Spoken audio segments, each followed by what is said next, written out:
Có lẽ đây là một trong những tình huống khiến nhiều người đàn ông cảm thấy bối rối, hụt hẫng và mất tự tin nhất.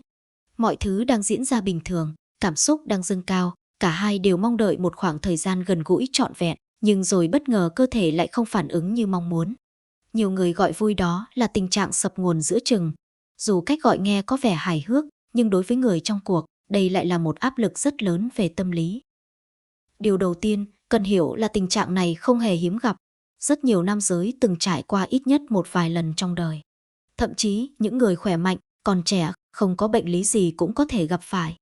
Vấn đề nằm ở chỗ sau khi xảy ra sự cố, nhiều người bắt đầu lo lắng quá mức, tự trách bản thân, suy nghĩ tiêu cực và vô tình khiến tình trạng đó lặp lại nhiều lần hơn.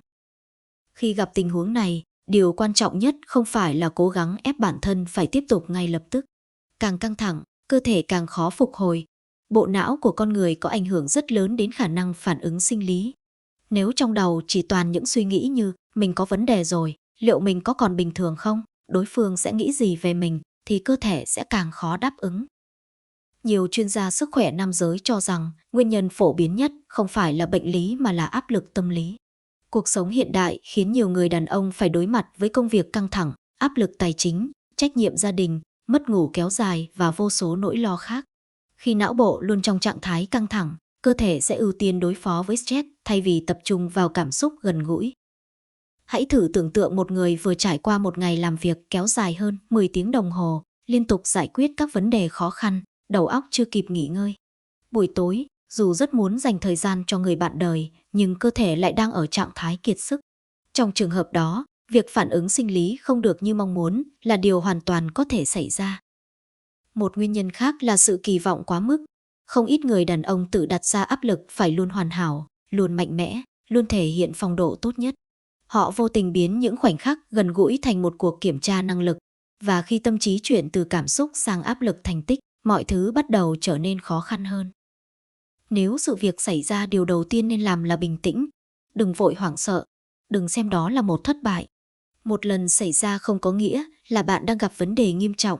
Cơ thể con người không phải cỗ máy hoạt động hoàn hảo 100% mọi lúc. Có những ngày khỏe khoắn, có những ngày mệt mỏi. Điều đó hoàn toàn bình thường. Bên cạnh đó, giao tiếp với bạn đời cũng rất quan trọng. Nhiều người đàn ông khi gặp sự cố thường chọn cách im lặng, né tránh hoặc tỏ ra cáu gắt vì xấu hổ. Tuy nhiên, điều đó chỉ làm khoảng cách giữa hai người lớn hơn. Một cuộc trò chuyện nhẹ nhàng, chân thành thường giúp giải tỏa rất nhiều áp lực. Khi nhận được sự thấu hiểu và đồng cảm từ người bên cạnh, tâm lý sẽ thoải mái hơn rất nhiều. Ngoài yếu tố tâm lý, thể trạng cũng đóng vai trò quan trọng. Thiếu ngủ là một trong những nguyên nhân phổ biến nhưng thường bị bỏ qua. Giấc ngủ giúp cơ thể phục hồi năng lượng và duy trì sự cân bằng nội tiết. Những người thường xuyên ngủ dưới 6 tiếng mỗi đêm có nguy cơ gặp các vấn đề về sức khỏe sinh lý cao hơn những người ngủ đủ giấc. Chế độ ăn uống cũng ảnh hưởng đáng kể. Một cơ thể thiếu dinh dưỡng, thường xuyên sử dụng thực phẩm chế biến sẵn, nhiều dầu mỡ hoặc tiêu thụ quá nhiều đồ uống có đường sẽ khó đạt được trạng thái sức khỏe tối ưu. Ngược lại, việc duy trì chế độ ăn cân bằng với rau xanh, trái cây, cá, các loại hạt và nguồn đạm lành mạnh có thể hỗ trợ sức khỏe tổng thể tốt hơn. Tập luyện thể dục thường xuyên cũng là một yếu tố rất quan trọng. Vận động giúp tăng cường tuần hoàn máu, cải thiện sức bền, giảm căng thẳng và nâng cao chất lượng cuộc sống. Những người duy trì thói quen đi bộ, chạy bộ hoặc tập luyện đều đặn thường có sức khỏe thể chất và tinh thần tốt hơn. Một yếu tố khác là việc lạm dụng rượu bia. Nhiều người lầm tưởng rằng uống rượu giúp tăng cảm xúc và sự tự tin. Trên thực tế, sử dụng quá nhiều đồ uống có cồn có thể làm suy giảm khả năng phản ứng của cơ thể. Ban đầu có thể cảm thấy hưng phấn hơn, nhưng khi lượng cồn tăng lên, hiệu quả thường đi theo hướng ngược lại. Thuốc lá cũng là một yếu tố đáng chú ý. Các chất độc trong khói thuốc ảnh hưởng đến mạch máu và hệ tuần hoàn. Theo thời gian, điều này có thể tác động tiêu cực đến sức khỏe nói chung. Việc giảm hoặc bỏ thuốc lá không chỉ tốt cho tim mạch mà còn mang lại nhiều lợi ích khác cho cơ thể. Nhiều người khi gặp tình trạng này bắt đầu lao vào tìm kiếm các loại thuốc hoặc sản phẩm quảng cáo trên mạng. Đây là điều cần hết sức thận trọng. Không phải sản phẩm nào được quảng cáo cũng an toàn hoặc hiệu quả. Việc tự ý sử dụng thuốc mà không có hướng dẫn chuyên môn có thể gây ra những rủi ro không mong muốn. Nếu tình trạng chỉ xuất hiện một vài lần trong những giai đoạn căng thẳng hoặc mệt mỏi thì thường không đáng lo ngại. Tuy nhiên, nếu vấn đề kéo dài trong nhiều tháng, xảy ra thường xuyên hoặc đi kèm các dấu hiệu bất thường khác, việc tìm đến bác sĩ chuyên khoa là lựa chọn phù hợp. Nhiều bệnh lý như tiểu đường, huyết áp cao, rối loạn nội tiết hoặc các vấn đề tim mạch cũng có thể ảnh hưởng đến sức khỏe sinh lý. Điều đáng nói là rất nhiều người đàn ông trì hoãn việc đi khám vì ngại ngùng. Họ âm thầm chịu đựng, tự tìm cách khắc phục và để nỗi lo ngày càng lớn hơn. Trong khi đó, việc được tư vấn đúng cách có thể giúp xác định nguyên nhân và tìm ra hướng giải quyết phù hợp. Một sai lầm khác là liên tục kiểm tra bản thân sau khi gặp sự cố. Càng kiểm tra, càng lo lắng. Càng lo lắng, cơ thể càng khó thư giãn. Đây là một vòng luẩn quẩn mà rất nhiều người mắc phải. Thay vì tập trung vào nỗi sợ thất bại, hãy tập trung vào việc chăm sóc sức khỏe tổng thể, cải thiện chất lượng giấc ngủ, giảm căng thẳng và duy trì lối sống lành mạnh. Sự trưởng thành trong một mối quan hệ không nằm ở việc mọi thứ luôn hoàn hảo, mà nằm ở cách hai người cùng nhau vượt qua những thời điểm không hoàn hảo. Một sự cố nhất thời không quyết định giá trị của một người đàn ông. Điều quyết định là cách họ đối diện với vấn đề, cách họ chăm sóc bản thân và cách họ xây dựng sự thấu hiểu với người bạn đời. Cuộc sống vốn dĩ luôn có những ngày mạnh mẽ và những ngày mệt mỏi. Cơ thể con người cũng vậy. Không ai có thể duy trì phong độ đỉnh cao mọi lúc mọi nơi. Điều quan trọng là biết lắng nghe cơ thể, biết nghỉ ngơi khi cần, biết điều chỉnh lối sống và biết tìm kiếm sự hỗ trợ khi cần thiết.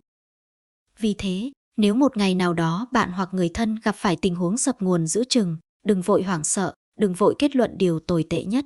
Hãy xem đó như một tín hiệu nhắc nhở rằng cơ thể đang cần được quan tâm nhiều hơn. Sự bình tĩnh, thấu hiểu và chăm sóc sức khỏe đúng cách thường là bước đầu tiên để mọi thứ trở lại cân bằng.